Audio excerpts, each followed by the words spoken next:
Hello, and welcome to my fourth video in a series of shorts on using the Middle English Compendium.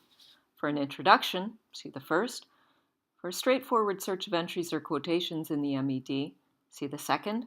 For advanced searches in the MED, see the third. This video is on using the corpus of Middle English prose and verse.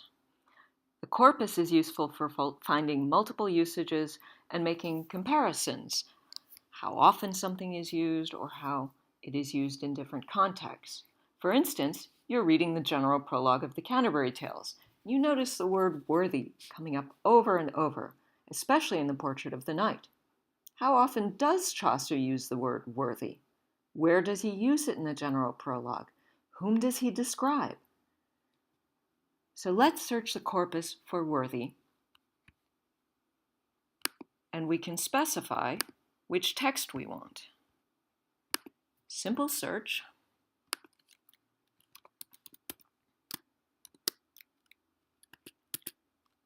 Canterbury Tales in text. Title.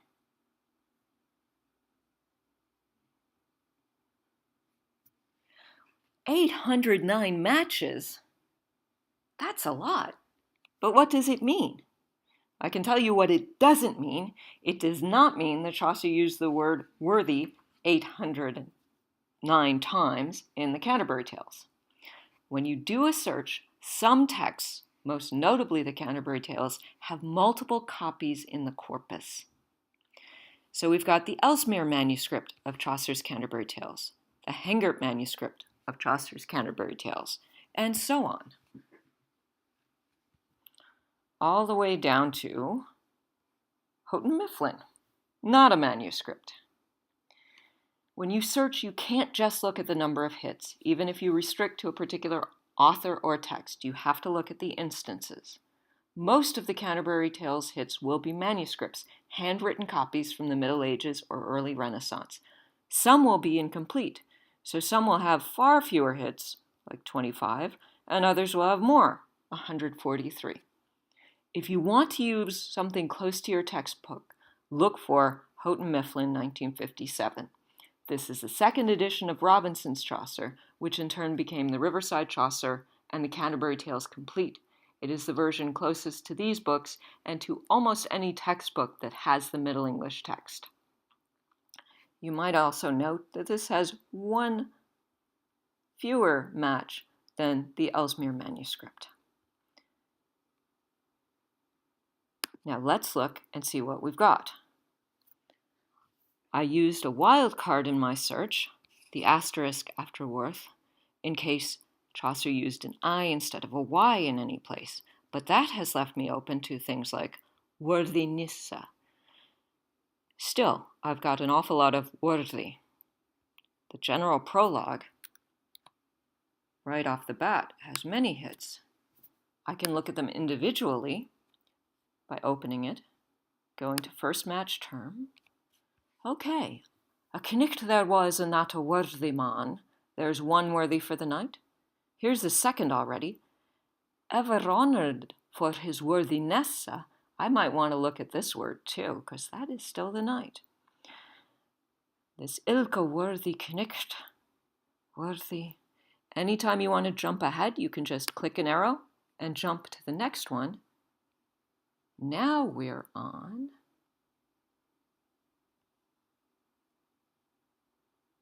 a monk there was. The monk is the next man in whose portrait the word worth occurs, but this one isn't worthy. It's only worth, not worth an oyster. Let's go on. Worthy women of the town. That's also not about the pilgrim.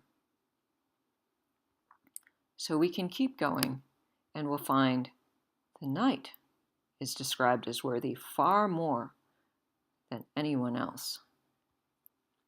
However, we do have another worthy.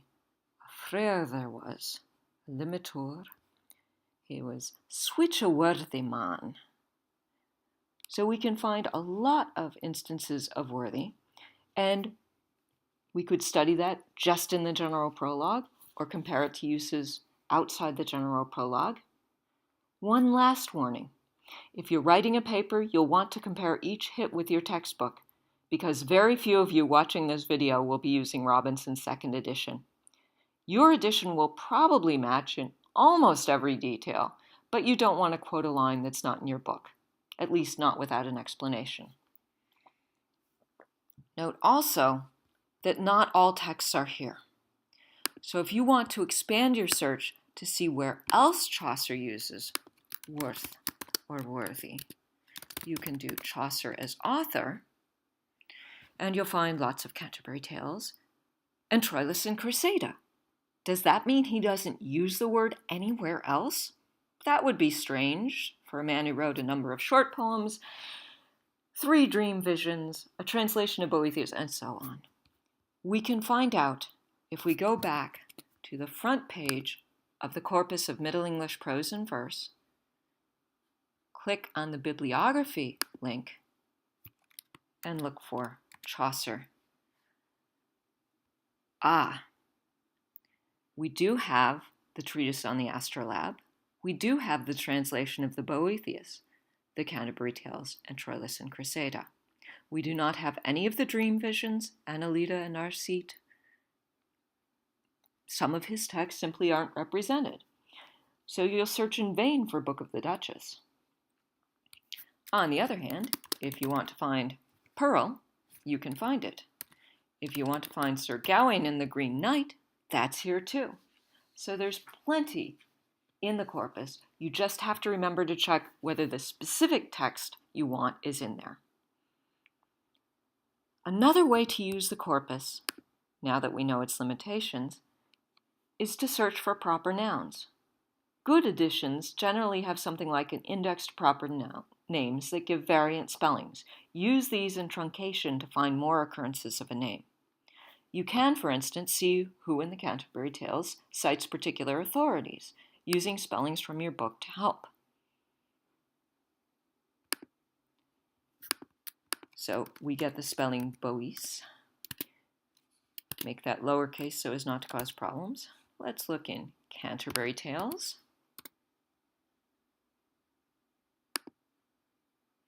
Because Chaucer cites Boethius a lot, right? Maybe not. Not unless you consider 4 or 3 matches a lot. Let's look and make sure that we're really looking at the name Boethius. Readeth Senec and readeth ec Bois. Read Seneca and also read Boethius, okay? Or Boes, or the Bishop Bradwardine, also Boethius. Therewith ye han nu music more feeling than had Boes. Boethius was an expert on music. Of the translation of Boes de Consolatione, Boethius is of consolation. So these are all Boethius. But there's only 4 in the Canterbury Tales. Wow. I thought he used him more. So I learned something in making this movie, that Boethius is not cited by Chaucer by name anywhere near as often as I thought he was. I hope you've learned some useful things that you can do with the corpus of Middle English prose and verse.